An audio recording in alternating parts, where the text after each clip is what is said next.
Good morning and welcome back in the chemistry class. Last time we have discussed about the significant figures and how to calculate the number of significant figures.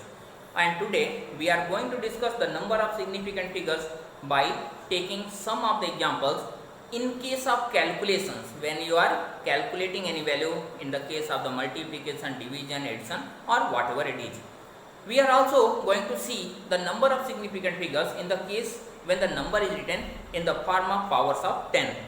For example, if you are taking any example, that is 36000.0, then what is the number of significant figures? The number of significant figures in this case is total 1, 2, 3, 4, 5 and 6, that is the 6. But if you are writing the same number, that is 3.6 into 10 to the power 4. Actually, when you will calculate, both the numbers are same. But what is the number of significant figure? If it is asked by you, then the number of significant figure in the case of the previous one was total 6. But in this case, the number of significant figures will be just 2. So in the case when any number is written in the term of powers of 10, then in those of the cases, only whatever the number is written, that will suggest that what is the number of significant figures.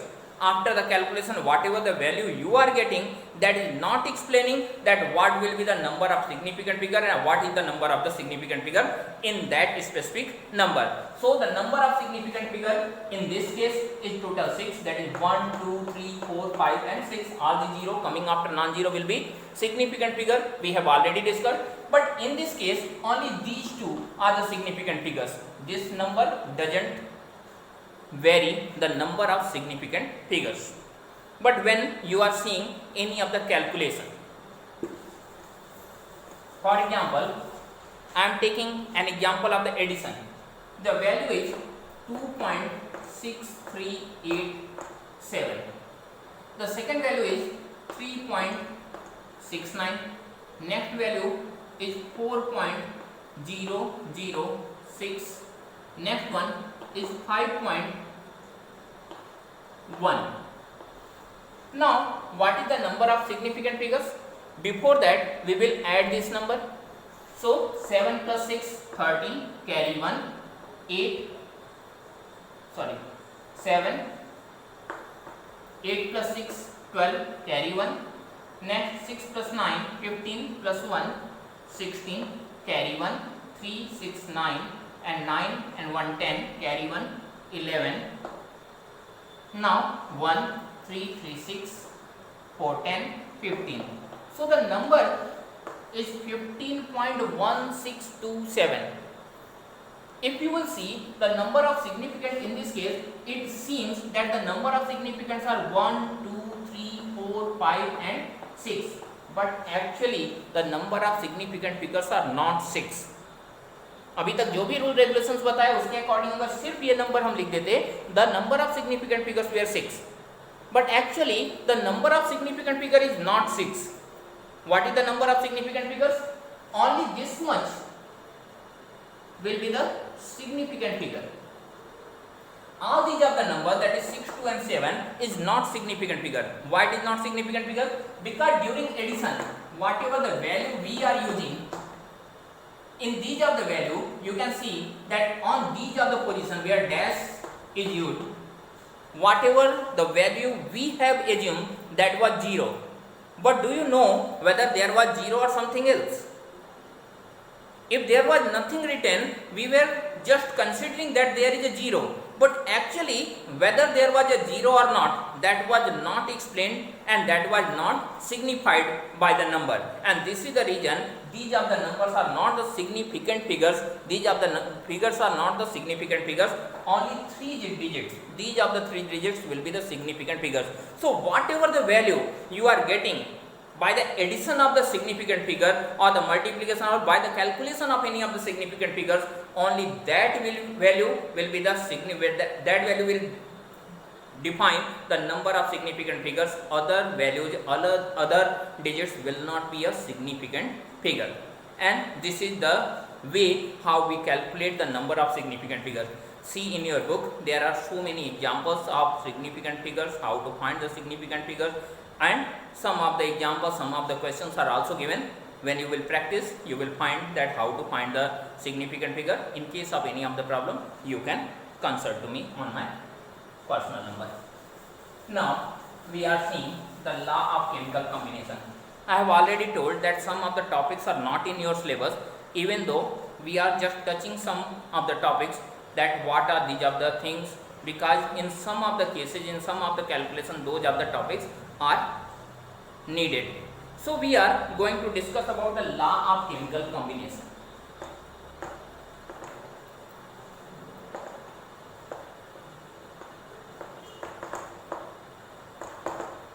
When we will discuss about the law of chemical combination, there are different law of chemical combination. The sum of the law which are in your syllabus we are going to study, and in that one the first law is the law of conservation of mass.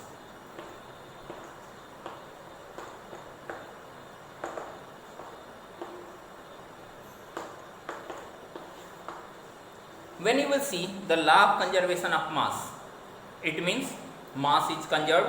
Mass neither can be created nor can be destroyed by any of the chemical or physical method. That means mass is conserved. During any chemical reaction, the mass of product must be equal to mass of reactant. If we are taking any example, C plus O2, that is carbon plus oxygen yielding CO2. In the case of the valence equation, the 12 gram of carbon, that is 1 mole of carbon, is reacting with 1 mole of oxygen, that is 32 gram of oxygen, and these of the carbon and oxygen will yield 1 mole of carbon dioxide, that is 44 gram of carbon dioxide. Here you can say that the sum of the reactant 12 plus 32 equal to sum of the mass of the product. So the law of conservation of mass suggests that mass neither can be created nor can be destroyed. But in some cases we get confused whether the law is correct or not. When you will see some of the cases where the heat is evolved, where the heat is consumed by the system, that means exothermic or endothermic reaction. In the case of exothermic reaction, the heat is evolved, and we have already discussed in physics that the energy is conserved. Energy neither can be created nor can be destroyed. If energy is conserved, then from where the heat is evolved during any chemical reaction. When we discuss about these of the things, when we discuss about the chemical reaction, when we discuss about the nuclear reaction, we will find that the heat is evolved by the destruction of mass. And if the destruction of mass is taking place, that means the material is destroyed. Matter is not conserved. So how you can say that the matter is conserved, matter is not conserved according to that, then how you can say that the matter is conserved? When you will see the rate of conversion according to E equal to mc square, Einstein says that the energy can be converted in the form of mass and mass can be converted in the form of energy. And when you will see in this equation, then E equal to mass into c square, that is 3 into 10 to the power 5 meter square. The value c square is a very big value. That means a very small amount of mass is giving a very heavy amount of energy. So whatever the mass is destroyed, that is almost negligible. But when we talk about the theory, we say whether the mass is negligible or mass is very heavy. The destruction of mass is taking place, and if the destruction of mass is taking place, that means the law is not correct, law of conservation of mass is not correct.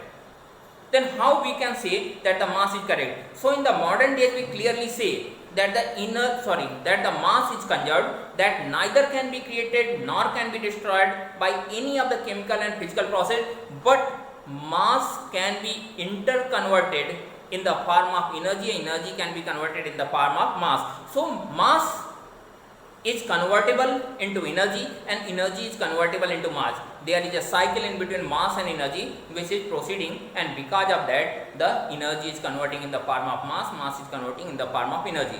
But when you will see according to E equal to mc square, you will find that the very small amount of mass is capable to generate a very heavy amount of energy. But when you will see the reverse condition, that the energy, then you can say a very heavy amount of energy is capable to generate a very small amount of mass.